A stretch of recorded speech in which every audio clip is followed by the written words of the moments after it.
Visakha international drugs deal కేసులో CBI అధికారులు దూకుడు పెంచారు. విశాఖ పోర్టులో పట్టుబడ్డ 25,000 కేజీల కొకైన్ మాదక ద్రవ్యాలపై ఆరా తీయనున్నారు.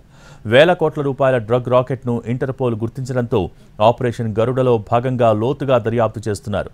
దాంతో సంధ్య ఆక్వా కంపెనీ ప్రతినిధుల చుట్టూ ఉచ్చు బిగుస్తోంది.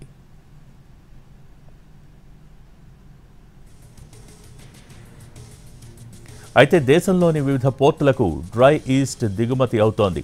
విశాఖకు పెద్ద ఎత్తున యూరోపియన్ దేశాల నుంచి ప్రతి నెల 5-6 కంటైనర్స్లో డ్రై ఈస్ట్ దిగుమతి అవుతున్నట్టు తెలుస్తోంది. అయితే సంధ్య ఆక్వా ఎక్స్పోర్ట్ వివరణ ఇచ్చింది.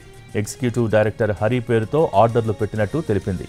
ఈ ఏడాది జనవరి 14న బ్రెజిల్లో ఐసిసిబి అనే కంపెనీ నుంచి రొయ్యల మేతలో వినియోగించే ఈస్ట్ కొనుగోలు చేసినట్టు వెల్లడించింది.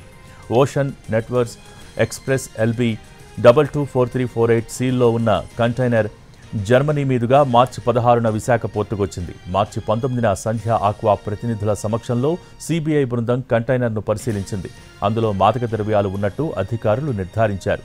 కానీ అవి డ్రగ్స్ కాదని బ్రెజిల్ కంపెనీ నిర్ధారిస్తామంటోందని సంధ్య ఆక్వా యాజమాన్యం చెబుతోంది.